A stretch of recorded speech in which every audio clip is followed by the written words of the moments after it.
So, welcome everybody. My name is Kyle Mock. I'm Associate Dean for National Scholarships, and welcome to the final Fellowships Friday of spring 2025. This is the fourth in a four-part series, and appropriately enough, we're going to be talking about interview strategies, which for many fellowships is the last part of the process. Not all fellowships have interviews, but many do.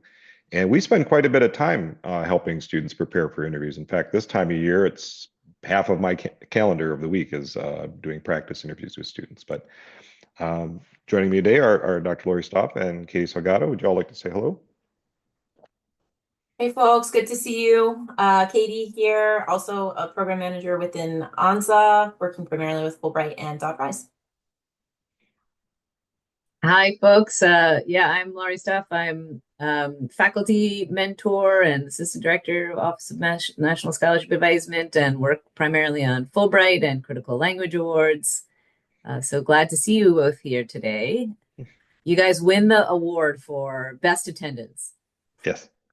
Yeah, we should have gotten a digital badge together or something. But as mentioned, this session is being recorded, so it's available for later reference as well. There are plenty of folks I know that were interested that weren't able to attend, and so it'll be available on our YouTube page a little bit later. To get started today, we come into this knowing that the majority of people on the planet Earth do not like doing interviews. They're entirely anxiety provoking. So I wonder if we could just take a minute or a moment and think, what is it exactly about doing interviews that makes you so nervous? And once you feel like you've got a great answer, go ahead and pop that into the chat.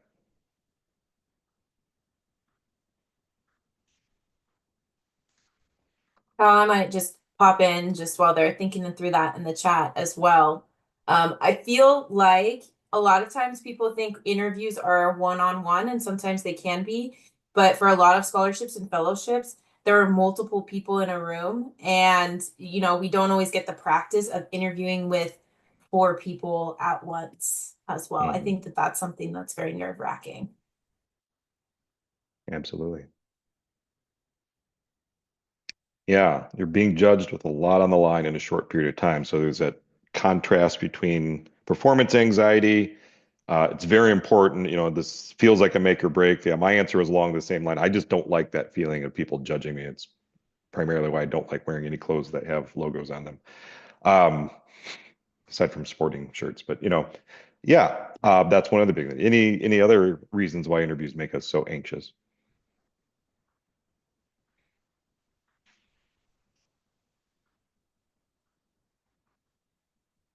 What about the two of you, Larry and Katie? Do you enjoy doing interviews? I do not.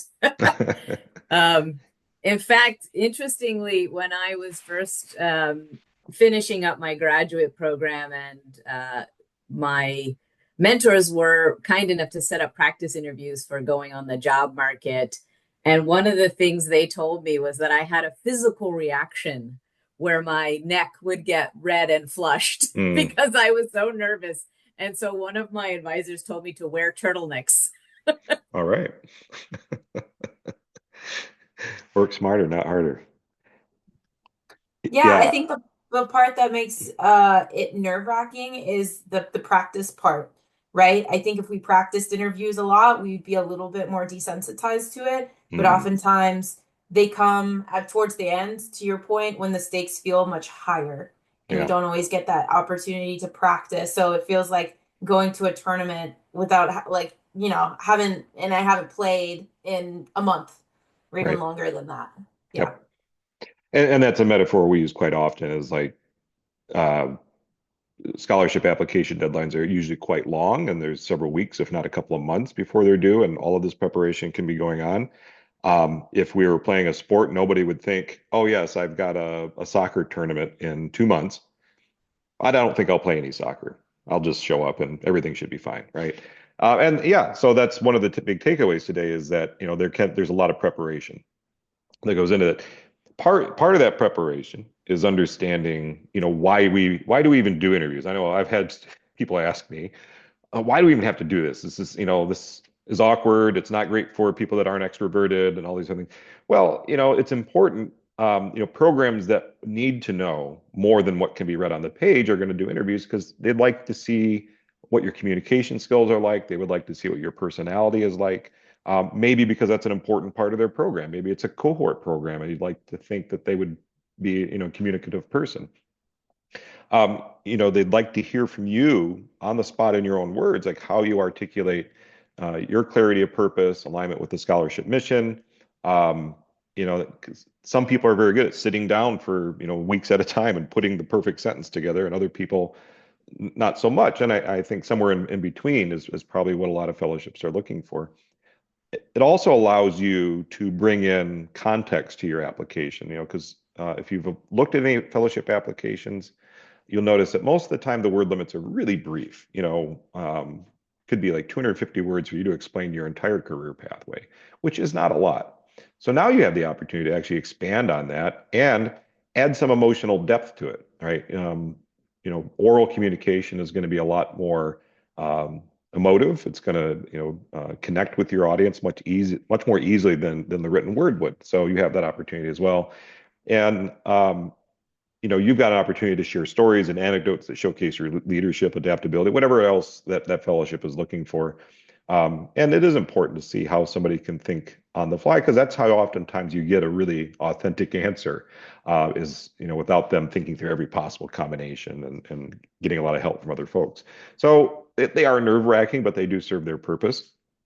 Again, the range of fellowships that do interviews is too wide to generalize accurately, but we stop to think about, what generally are the characteristics that the interview might bring out that you can't see necessarily in the written application. So curiosity is one, and I think a lot of times that comes into play in an interview when it becomes a conversation. When like that's a fascinating question. What made you think of that? Or as we're kind of responding back, and we respond to these things we don't know with inquisitiveness as opposed to defensiveness. Um, you know, Fellowships are looking for people with clarity of purpose, right? It's a big sum of money in most cases. They're looking to place that bet on somebody that is going to do something with it. And they'd like to hear that you've got a very clear sense of purpose.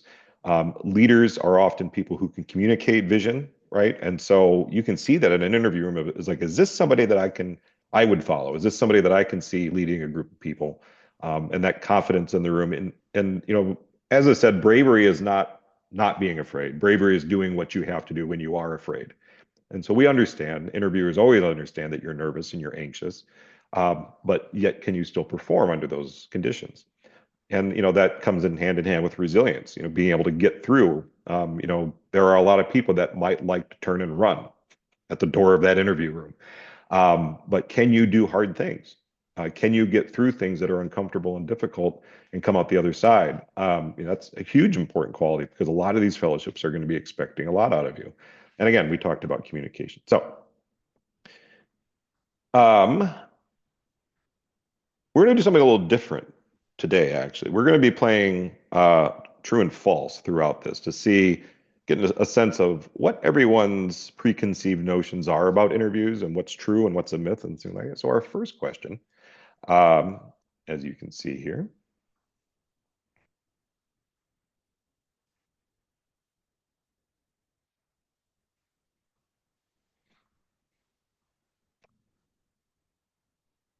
All right, yeah, answer in the chat. Thanks. So we got two false. You should not research the program, previous winners, or the interviewers at all before you interview, but you can focus on being authentic. So we've got a couple of false votes. Yeah, Katie, Lori, have you had any candidates that have taken this attitude, or maybe aren't doing as much research as you think they should? I definitely have had a few folks who think they can get by on their charm. And it's great to have confidence in your personality, but it is a terrible idea not to know what you're talking about. Then you come off not so much as charming, but as someone who thinks they deserve things that perhaps they don't really deserve. Yeah. Yeah, I agree. I think the desire to be authentic is a good one, but that shouldn't be a reason why you don't prepare. I think Yeah. both can exist. You can be authentic and still prepare. Yeah, absolutely. I can't say enough about, if it's a program that puts up the bios of their previous winners, um, it can be intimidating, right? These people are going to be impressive, just as you are to somebody else. But it gives you a good sense of what types of people they're selecting. What are the general themes? Are there trends or things like that? A lot of our candidates do. They feel really intimidated when they do that, but you just sort of have to gird up and do that. Many fellowships will publish the names and occupations of the people on the committees. I think it's worthwhile taking a look at things like that. I had a candidate once who was making something. She was applying for Marshall Scholarship, which is one of the most competitive there is, and she was making a little bit of a switch from a hardcore STEM major who was doing environmental sciences into wanting to do environmental law and science. And had she looked at the panel, she would have noticed that the chair of that committee was the chief partner in an environmental law firm. Uh, First question he asked, which he assumed would be a softball question, he asked her what the current EPA regulations were governing freshwater rights, because that's what she said she wanted to do with her career. She didn't know because she was taking environmental law the following semester. That was a very predictable question based on who was on that committee list, right? And if we had taken that time, we probably could have guessed something like that. You can go too far, but I always think it's worthwhile to take a look. All right, next question. The most accomplished candidate always gets the fellowship. True or false?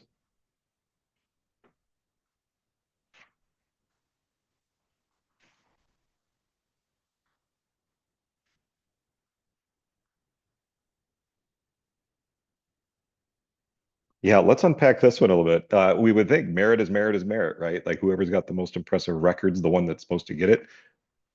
Why is this false? I would agree this is false. I might say because they look holistically. Many review panels, first of all, if you have multiple people, you're going to get a lot of different, they're going to have to come to a middle ground, right? But I find that a lot of panels are very holistic about their decisions as well. They'll be looking at the written materials, the interview, right? And a lot of other factors that may all play into whether or not someone gets selected or not. Mm-hmm. Yeah, and I cannot overemphasize the importance of fit.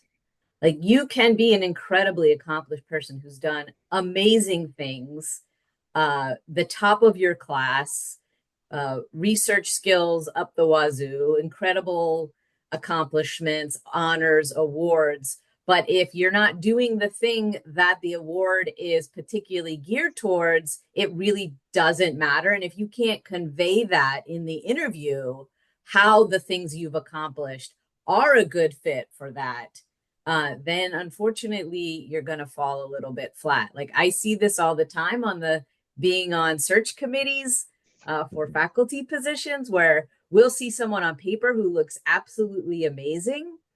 And then they'll come into an interview and talk about how all they want to do is research when our positions are really focused on teaching. And they're like, yeah, I'll be fine teaching. But really what I want to do is this. Suddenly that person who looked absolutely amazing on paper is not the right fit for that position. Mm-hmm.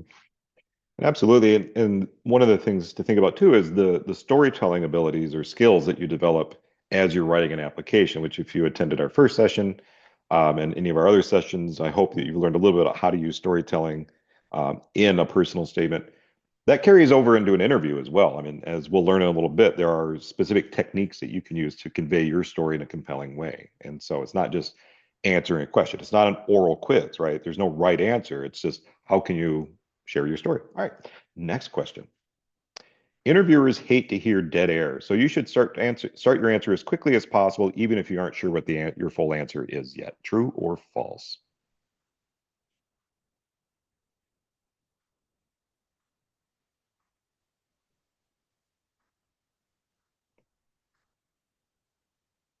Okay, we've got some slight disagreement here on this. Yeah, dead air, is that to be avoided? Should we fill it up as quickly as possible? What should we do?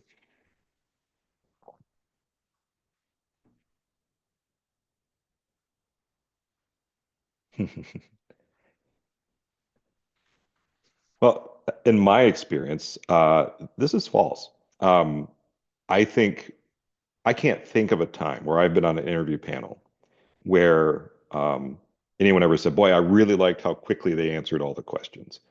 What I usually hear is the opposite, which is, "I don't understand why they started talking and then waited for their brain to catch up." I have consistently heard, fellow panelists compliment a student on, "I really like how they took a moment to pause, gather themselves, and then start talking." Um, what I usually tell candidates is give yourself two heartbeats. If you're not sure about the answer, give yourself two heartbeats. Figure out where your answer is going to end, and then start when you're ready. I have had candidates take this way too literally. I timed him while he was doing it. I had a candidate that waited approximately 20 seconds before he began his answer, which doesn't sound like a long time, but when there's a panel of four or five people sitting there and one person sitting in a chair across from you, 20 seconds is a long time to be in silence. So, like I say, two heartbeats is probably good enough, but just pause, think, gather yourself, and then go when you're ready, as opposed to just kind of rushing into it. I think consistently that's always been a positive behavior. Yeah, and you can also use phrasings that will give you a little bit of time, but do Mhm. not overuse them. So if you say, "Oh, that's a really interesting question," or "Thank you for asking," once, do not say that every time, right? So you can use a little bit of that finesse to not have a lot of dead air, but also to Mhm. give you that moment to think about it. But do not respond to every question with "Thank you for asking," or "That's a great question," because that will get very old very quickly. Mhm. So you really need to use those sparsely. Agreed. All right, next question. If you get a question that you don't understand, you should just answer the question that they wish they had asked you. I've actually heard this advice. Like, don't answer the question you ask the one that you wish they asked you. Is this true or false? Yeah. This one perhaps is a little easy. Yeah. So, advisors, what do we do in that situation where we don't really understand the question that we're being asked? And that could be a moment of panic, right? What do we do in that context? I would either repeat it back to them and say, do I understand you correctly? Are you asking this? And just put it in your own words, because sometimes that can be helpful. And, oftentimes we also have interviewers who sometimes don't know what the question they're asking, or maybe it's more of a comment than a question. Hmm. So you can always say, well, let me take a moment to clarify this, or do you mean this? And go from there. Yeah, I would say that's the best strategy is to ask them to clarify. Um, you know, say something like, um, "Can you please give me a little more context for this?" Or "Can you reframe it or rephrase it?" But yeah, don't this is kind of a rule of thumb actually for everything in the world of fellowships is do not tell them what you want to tell them what they want to hear. If they're asking you specific questions in an interview, if they're asking you specific questions on an application, you should answer those questions and not just what you want to say. Mm, agreed. Yeah, and my general advice as well is like do everything you can to make the interview a conversation rather than a back and forth, right? And so there's a big difference between saying, "I didn't understand. Could you repeat that?" And I'm not, if I want to be sure that I'm answering what you asked me, and what I hear you saying is that correct? And the second one turns it back more into like an actual normal conversation as opposed to, pass or any kind of other nervous response, right? All right, next question. Yeah. If you don't know the answer to a question, you should make something up so you don't seem ignorant. True or false?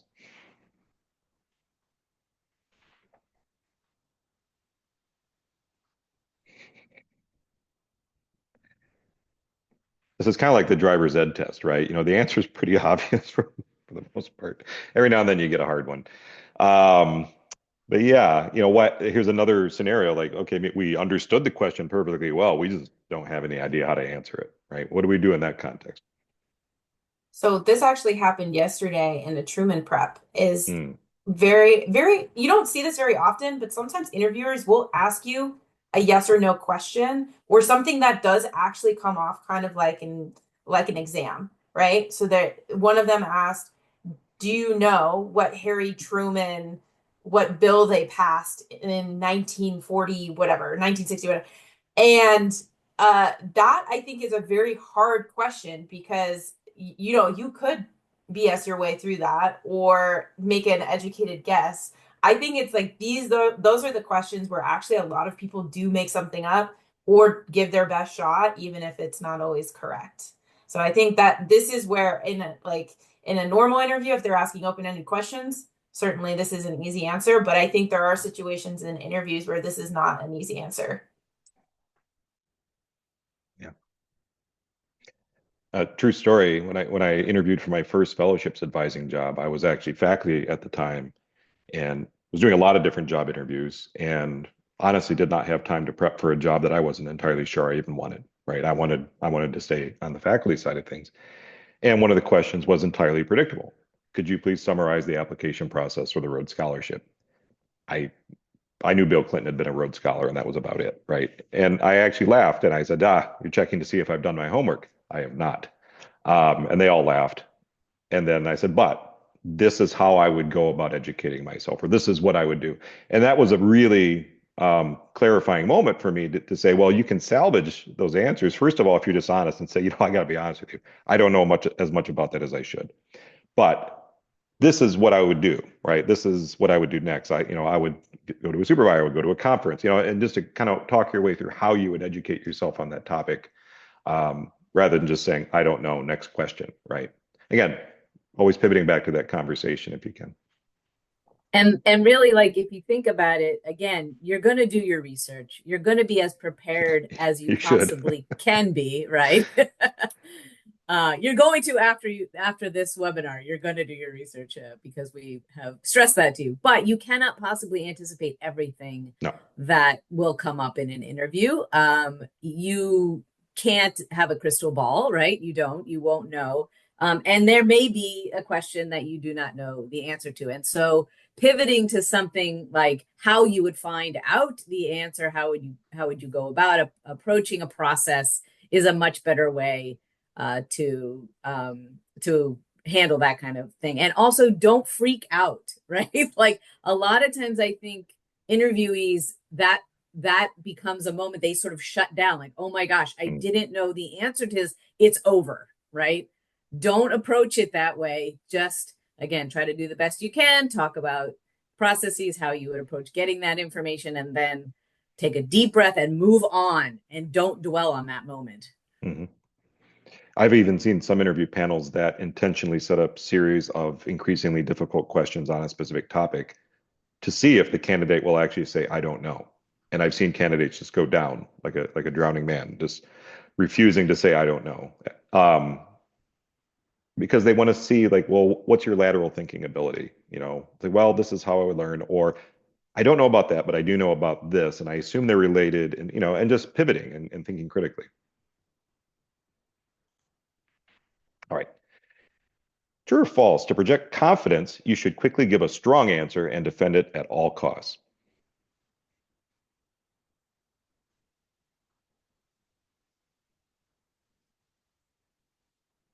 Yeah, sounds too good to be true, right?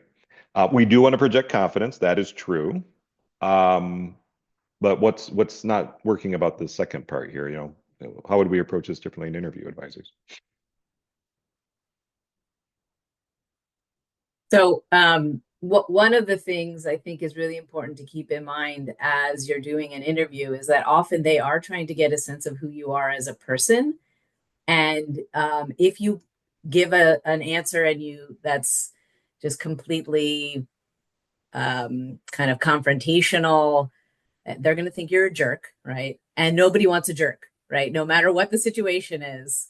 Again, if it's a job or if it's they're trying to see whether you'll fit with a cohort, right? They're really trying to get a good sense that you are able to work with other people, that you're a good person, and a lot of it is about personality, right? And so when you respond that way, suddenly you put up a wall, right? And then you make yourself seem like not a person that other people want to be around. So I think it's really important to talk about, again, I am not, you are not an expert on everything, but you are a quick study. You are intellectually curious. You are willing to engage in new things, right? You're open to new ideas. Like, that's a much better way to approach this. Yeah, and I think that part of the like defending and answer, I like the idea of sticking by who you are and why you're applying. I think sometimes there are interviews and fellowships that will push you a little bit, will push your thoughts, play devil's advocate. But I think the big part of the interview is they're really testing are your own mission and values that you put in your application, is that who you're presenting and how you're presenting yourself to the committee? And so whatever questions they answer around that, I think that's kind of the core point of an interview is, Hmm. does this person who says they care about this particular topic or want to complete this particular goal, is this actually, what will they actually do it? And so I think it's more about that, about your responses really aligning with your own mission and values, and of course that of the um, foundation or the program itself as well. Hmm. I think it's important when you're giving answers to identify the complexities or the ambiguities to say, somebody says, do you think we should tax the rich or, cut benefits for the poor? And whichever one you choose is wrong, right? Because nothing is ever that simple. There are very few either or scenarios in the world. And so always I think the first and best thing to do is acknowledge like, well, that's a really complex issue. On one hand, you have blank, and on the other hand, you have blank. I think a best solution would be something that meets in the middle, right? Um, I've seen way too many candidates just jump at one or the other because they were pretty sure that was right, or they think that's the one they were supposed to say, and I can get them disagreeing with themselves within 5 minutes. It's not hard. So that's my tip: is always just point out that's really complex. I've been thinking a lot about that myself. That's one of my favorite ones. Is like, well, I've really been thinking a lot about that myself lately. All right, next one. True or false? Practice improves performance. Again, some people think maybe you just go in there and just be your one true self and it'll be fine, right? My mom said, just be myself. Um, yeah, absolutely true. What are some of the things that we do to help our candidates practice? Oh, we do all sorts of stuff. I think it starts with the candidate though asking for help. Yep. I think that is the biggest thing of once you get an interview, saying, what do I need to do to be 100% prepared? Because obviously our office we'll get faculty together, we'll do one-on-ones with students. We'll pretty much move heaven and earth to help our students feel the best that they can. But I think it starts with the candidate really taking accountability and responsibility for their own preparation and advocating for themselves on that side of things. Hmm. I wonder, Dr. Mox and Katie, if you think there's such thing as too much practice? Um, I've seen it. Yeah, I've seen it where we do too many practice interviews and the candidates start overthinking everything and they actually start to lose confidence because it feels like they're not improving or they feel like it's not getting better. Um, my ultimate goal when we're helping somebody prepare for an interview is that they feel as confident as they can be going into it, right? And the word that Katie used earlier was desensitize, right? We hopefully numb that part of your brain that is screaming out, run away, run away, run away. And you should be a little excited, but we want you still excited without being debilitatingly nervous. We want you confident without being arrogant. I think our current record holder is one student who did 13 practice interviews, and that was over 3 semesters, not for one award. It was for a couple of different awards. And the 13th one, she finally just had given up and it's like, you know what? I don't care. And absolutely nailed the interview because she quit trying to win it. She just sat there and just answered the questions and chit chatted, and and it was her best one. I was like, all right, you're ready. No more, no more practice. So I agree. Yeah, sometimes you can over tighten it. One of the pro tips I wanted to share is something that I've been doing a lot lately is generative AI is very good tool for this sort of thing. If you can understand how to prompt it correctly, that's a big part of it, right? Garbage in, garbage out. So a lot of times I'll put in the selection criteria for an award, and I'll put in elements of an applicant's application or personal statement or something like that, or their research proposal, and then I'll work with the AI to generate a list of potential questions, and it can organize them into certain categories and things like that. And it can do it much faster than I can, and then I can sort through there in terms of what questions I think are good. But it's really good, I think, when looking at practice interview questions to generate a large number of them, and not necessarily practice a response for all of them, but at least go through and say how might I do that? How might I do that one? But I found that to be very effective lately. All right, if you just joined us, we're doing a true and false quiz today for this presentation. So, our next question, true or false in the chat. It is important to maintain eye contact with your questionnaire throughout the duration of your answer.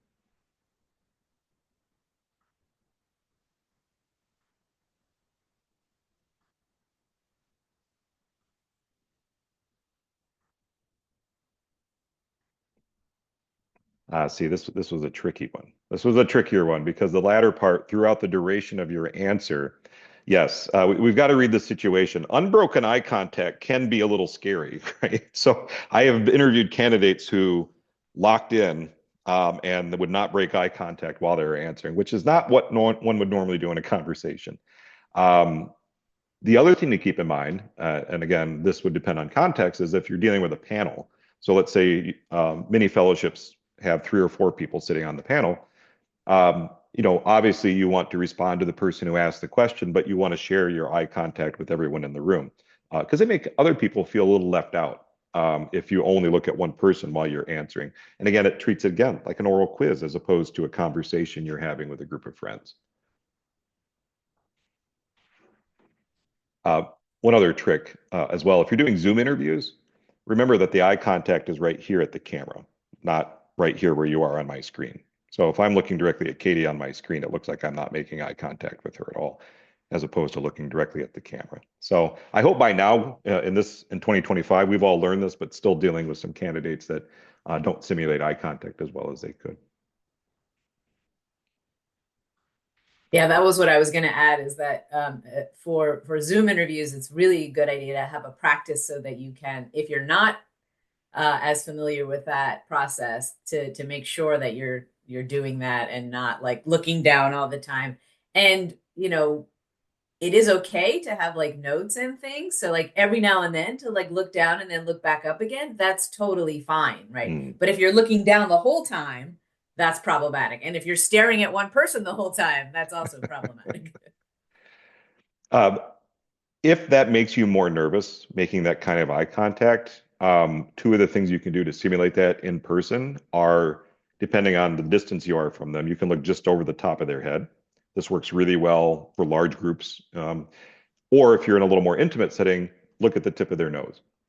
And you might not think that works, but get together with a group of friends sometime and just stare at the tip of their nose while you're talking to them and see if that works or not. But it actually does work. Some people get very nervous by sustained eye contact, right? And culturally too, it's not always appropriate. In some cultures, that's actually considered pretty rude. So, next question. To avoid distractions, keep your hands in your lap at all times. Some people gesture a lot, so maybe it's best to just keep your hands under the table on your lap. True or false? Mm.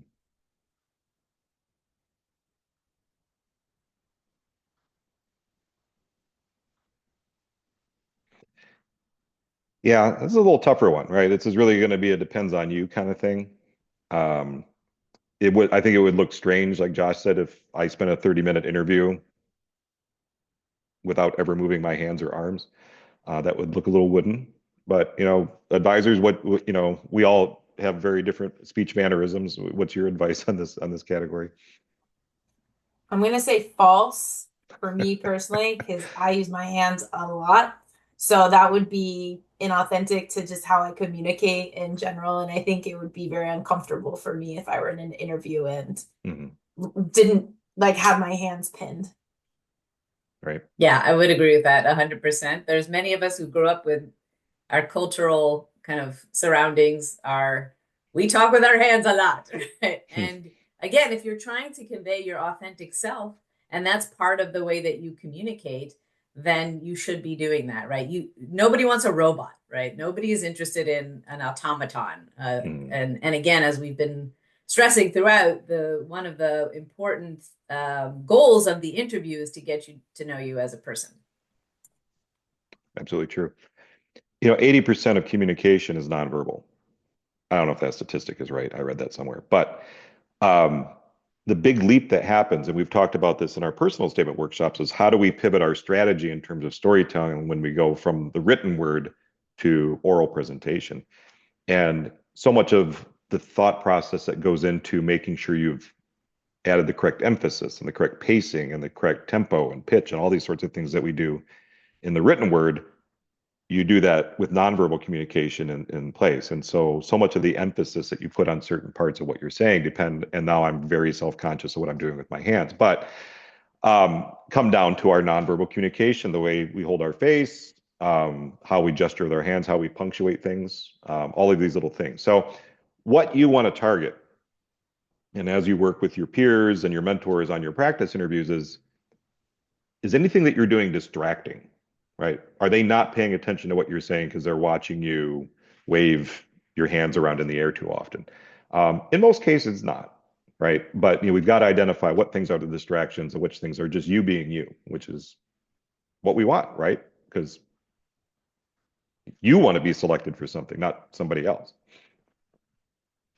Similarly, Yeah, I, sorry, go I ahead. would say also that to build on that, there are some things that people will do in repeated ways that do become distractions. So I Right. think of like Bill Clinton always doing Yeah. this, or Trump like always doing this with his hands. And then that becomes the thing that people focus on. So if you're doing it every time, Yeah. regardless of what you're trying to express, you're using the same hand gesture, then that just becomes a distraction and it looks like a tick, right? Right. Rather than a way to help you emphasize your point. Absolutely. That one of the first things I look for when we do practice interviews for students. The first session, we want to look for any sort of, I call them ticks, yeah, verbal ticks or anything like that, repeated phrases.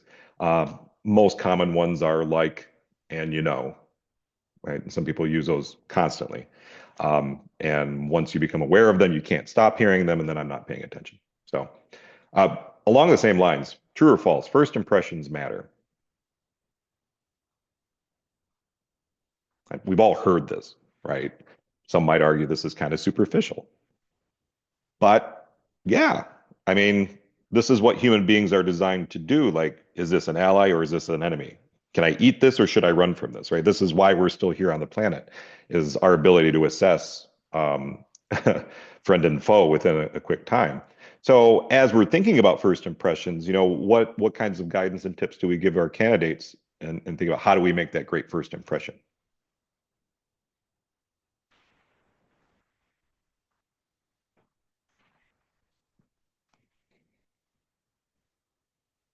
We've had that feeling, right? It didn't go well. Uh, I mean, I think dressing appropriately yep. is probably the one of the biggest things, because then that tells the interviewers you're taking it seriously, right? So if it's a professional interview, then dress professionally.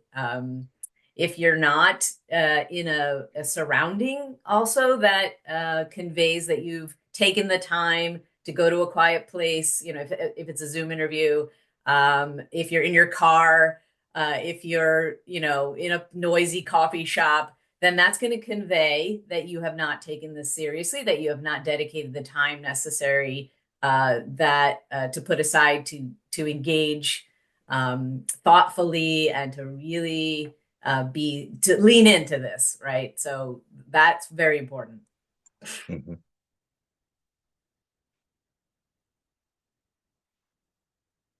Yeah, a talent that can be learned or a skill that can be learned is actually, how to engage people right away. And one of the things that's a little awkward is this artificial situation of the interview room. where maybe you walk in and there's five people spread out along a conference table. Should I go and shake everyone's hand? Like, well, unless they stand up and extend their hand, I would not, because if you're on their side, do you want to be shaking 40 people's hands, in the middle of flu season? Probably not. Maybe it's a time crunch. So a little bit of reading that room. I've been on the other side of the table where I've had, the candidate who was instructed by their parents, like, give them a firm handshake, no matter what. And I just wanted to get into the questions, right? And also, I didn't want to have to wash my hands again. Um, so really, you've got to read the situation. But I think the important thing is to walk in with an air of confidence, to say, yes, I belong here. And as Dr. Stoff said, I think your attire should show the level of respect that you have for the situation. Um, but it should also be something that you're comfortable with, right? All right, true or false? If you're nervous before an interview, it's most likely because you didn't prepare enough and because you know that you don't deserve to win, right? If you're nervous before an interview, it's because you've done something wrong.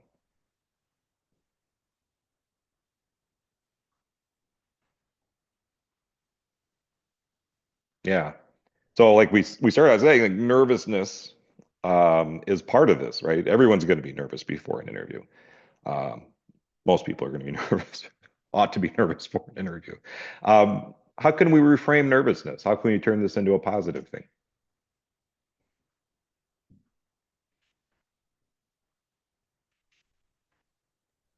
Well, first of all, yes, I think just, if you're nervous, it means you care. So that's a good sign. But you can turn nervousness into excitement, right? And Mm, you can use that energy to convey how thrilled you are to even just have the opportunity to be interviewed and to be considered for the award that you're going for. So turning that into like positive excitement and conveying your passion without saying that word to mhm, the interviewers. And it's okay to be a little bit nervous, right? mhm, And you could even you could make a joke of it, like, oh, I'm really nervous, sorry if I drop my water bottle or something, So again, that humanizes you and will probably endear you a bit to the interviewers and show that you're not a robot. mhm. Yeah, I just dropped a link for anyone who wants to take a look at that. But it just talks about the psychological or sorry, physiological response to anxiety and excitement are almost exactly the same. Mhm. So when they say mindset plays a big role in it, it is actually true, right? It's you're telling your brain this is something to look forward to versus something to be feared. And some mindset stuff, you're like, if you just put your mind to it, it'll work. That's not always the case. But in this sense, when we're thinking about nervousness, I think the narratives that we tell ourselves can be very, very powerful to how we perform and how we, even just feel under pressure. That we can have that kind of feeling and be okay with it, and still be able to move forward in our Mhm. responses and not let it debilitate us. Absolutely. I have a former colleague who wrote a whole book called Choke, just on performance anxiety. And her research really showed that the most effective things we can do is just to name it, to acknowledge it. And even the most effective exercise was to sit down and actually write by hand, what is it we are anxious about? Why is this situation making us anxious, full of anxiety? And that actually has proven very effective in helping to mitigate the anxiety. You don't want to get rid of it. I've interviewed candidates that seemed way too casual, right? Or like they were so calm. I'm like, do they even want this? As opposed, I was on a panel earlier this week where after the candidate left, they said, I could tell that he really wants this, right? Um, so you do want to let a little bit of that excitement through, right? But you don't want to be crying. So you shouldn't think about the interview, true or false. You shouldn't think about the interview at all beforehand so you don't get overly anxious. So we talked about different coping strategies. Maybe one of them is just like, you know what, I'm just going to put it out of my mind and let it happen. True or false is a good strategy.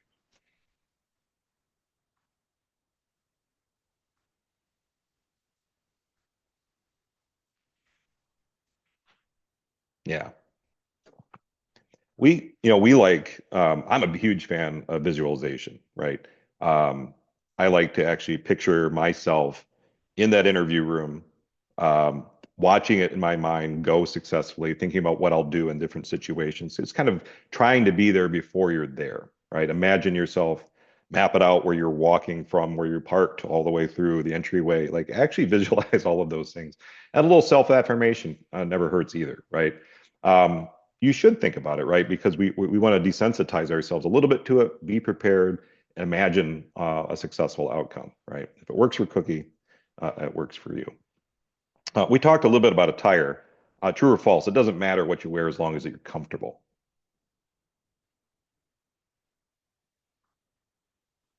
Yeah. This one's kind of half because I would assert that it does matter that you're comfortable. I've seen candidates wearing suits that still have the tags on them, or they're wearing shoes they obviously just bought. Young, yeah, put your Crocs in sport mode, right? Make sure you flip the back, right? So, or candidate, I've seen young women, for instance, show up wearing 4-inch heels that they clearly have never worn before, right? They're just not comfortable wearing them. You don't want to be distracted by what you're wearing. You want to be comfortable, but you also want to show respect for the situation. So, there's a happy ground there somewhere. Um, some candidates will wear a particular item that's conversation worthy, such as a pendant or a pin, a cool tie, not too wacky or anything like that. A member of our own staff, if you all remember this, but a member of our staff showed up for his on-campus interview wearing a fuchsia, bright pink suit. Um, and there wasn't a person that entire day that he interviewed with that didn't say that was awesome, right? Because he was wearing a nice suit. And it showed respect for the situation. But you know what? His game plan was if they can't accept this, then I'm not going to be happy working there. So it all worked out. Um, if you don't normally wear a hot pink suit, don't go out and buy one, right? Um, Attire over Zoom, true or false? You don't need to worry about it. Hmm,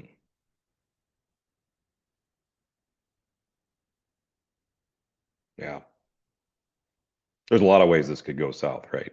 But um, even if it's from the waist up, yeah, you should dress appropriately. It seems yeah, wearing business or professional attire for an interview from the top up. Um, I'm sort of the belief that you should wear the whole 9 yards. You should wear the whole outfit that you would normally wear to a face-to-face interview because that's going to put you in that mindset.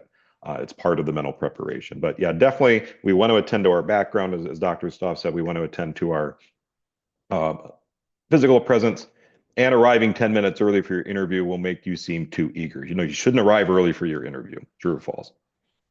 This is actually our last one.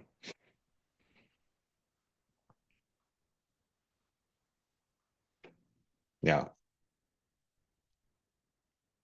Like my dad always said, right? If you're not 10 minutes early, you're 10 minutes late. I'm not so worried about showing up super early from what it looks like from the interviewer's point of view, like, oh, so and so's here, like, oh, great. Um, but it's going to help put your mind at ease. Nobody likes showing up right at that time. Like maybe you didn't have a chance to go to the restroom. Maybe you just need a drink of water. Maybe you need a moment just to cool out from the walk from wherever you came from or just gather your thoughts. Um, you know, I I need that time, right? I always plan to be there plenty early so I can just kind of get a lay of the land, kind of find a comfortable place to chill out, gather my thoughts, check my phone one last time, put it, make sure everything's taken care of. So do build that in, right? So sometimes people show up way early, which is a little awkward, but All right. Applying what we've learned, and we'll see if we can squeeze this in. Real common question here. So you could Yeah, be I expected can to read it out. add these kinds of questions. Yeah, sorry. Do you want me to read it out, Kyle? Are we Yeah, go doing ahead. okay. So first question, Dr. Mox, why do you want to receive this fellowship? Well, I think it would look really great on my resume and it would help me get ahead in my career. And to be honest, I really need the money. Okay, terrible answer, right? Why is that a terrible answer? And more importantly, what could we do to improve it? I'd love to hear thoughts from folks here. How could we make that a better answer?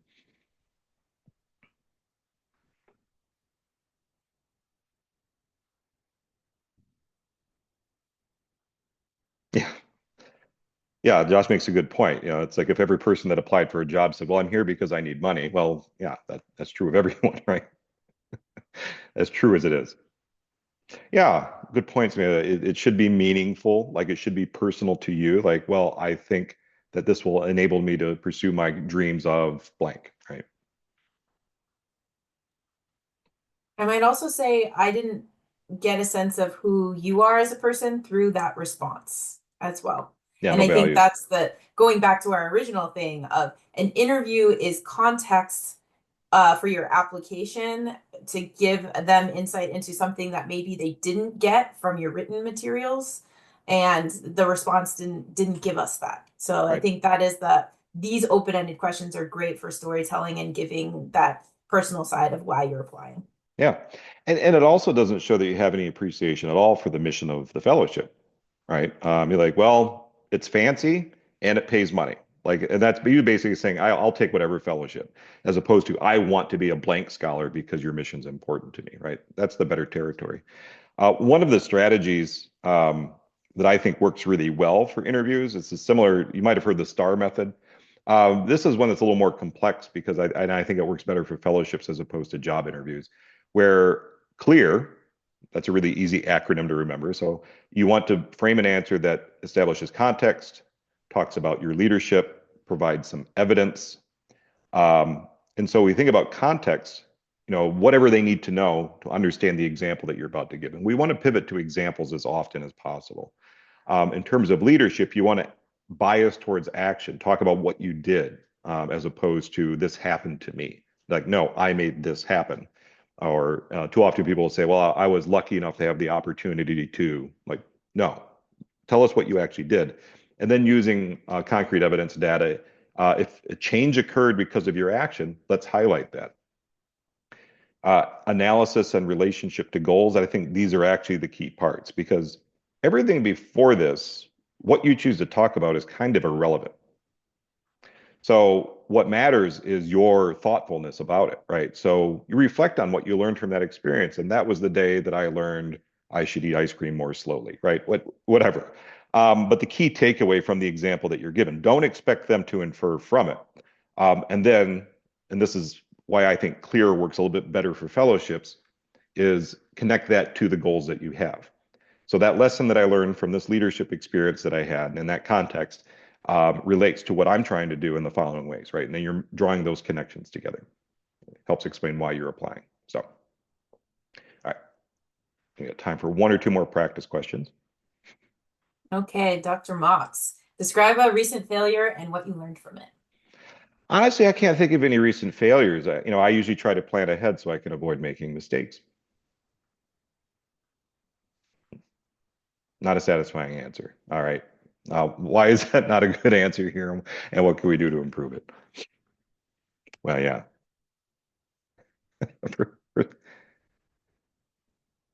Yeah, first off, yeah, it just doesn't sound like a normal person, right? Everyone makes mistakes. Yeah, and I would add that here you are missing a tremendous opportunity to demonstrate your ability to learn and adapt and move forward and create new opportunities, right? So obviously everyone has had a failure. The most important thing is not that you not ever fail. The most important thing is that when you do encounter a failure or even an obstacle, that you learn from the experience and you take it and move forward and apply it in some ways that gets a better outcome. And that is exactly what the interviewers are looking for when they're asking you that question. Absolutely. I'm going to buzz through the next couple real quick so we can get to our conclusion here. Do want to be respectful of everyone's time. A real common variation is tell us about a time where you changed your perspective. And a lot of candidates might want to say, well, no, I'm pretty firm in my beliefs, right? And again, that's bypassing that opportunity to show growth. It's bypassing the opportunity to show change and your ability to see nuance and ability. Because if you're already great, then why are you applying for anything, right? We're applying for all these awards for the opportunity for improvement. How do you handle ethical dilemmas? This is a great opportunity for star or clear, right? Say, well, I'll give you an example of a time where so look for opportunities to share anecdotes, even when they haven't been prompted. And the old classic, What is your biggest weakness? What's the worst answer that we hear all the time for this? Working too hard and caring too much. Yep. That's actually what I wrote. I'm a perfectionist. I work too hard and care too much about everything that I do, right? Um, I've heard people with a straight face give me that answer, and like, well, that could probably be true, but I'm not sure I want to hang out with somebody who works too hard and cares too much about everything they do. Like, do you ever relax? Um, yeah, it is a trap question, right? But you don't want to give a non-answer, and panels always respect it when they see a candidate that's willing to be vulnerable. And the infamous "Where do you see yourself in 5 years?" question. Yeah, the real answer is I'm not entirely sure. I just want to see where life takes me and keep my options open. And that is true of all of us, correct? But they want to know, how does this opportunity fit into your plans? And the sooner that you can engage in this life pathways way of thinking, that there are multiple pathways, and here's one I'm going to talk about. And for all they know, this is the one, but it's one of many. Um, if you just say, I don't know, then that's, again, a missed opportunity for them to learn about you. And again, going back to fit, like this is the great opportunity to say, well, if I were able to secure this award, it would allow me to move to this next step, which would then allow me on this path to get to where I need to be in Yep. 5 years. Yep.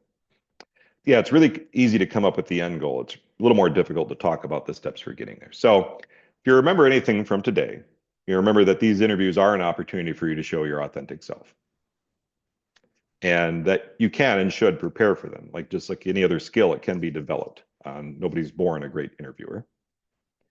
And these interviews are not a judgment of who you are as a person, right? It's one part of the overall application. And one of the things that we say quite often is uh, no is a form of feedback, you know, and rejection can sometimes be the right outcome, particularly, for these awards that are looking to build a cohort, right? If you go in there under false pretenses, you put on a show because that's what you think they wanted to hear, and they select you, you're probably not going to enjoy it. On the other hand, if you go in there and your authentic self and you gave good answers for the most part, you felt like they got to know you and they still say no, good, because that wasn't the right place for you. And I tell students that all the time. They get rejected for jobs. I'm like, well, that's good, because why would you want to work with people that don't like you? And that's not the thing people like to hear, a day or two after they get a rejection email. But if you take the broader perspective, you'll know when the fit occurs, right? You'll walk out of that interview feeling like, wow, they really challenged me there. I really hope I get this opportunity. And if they both agree, then you will.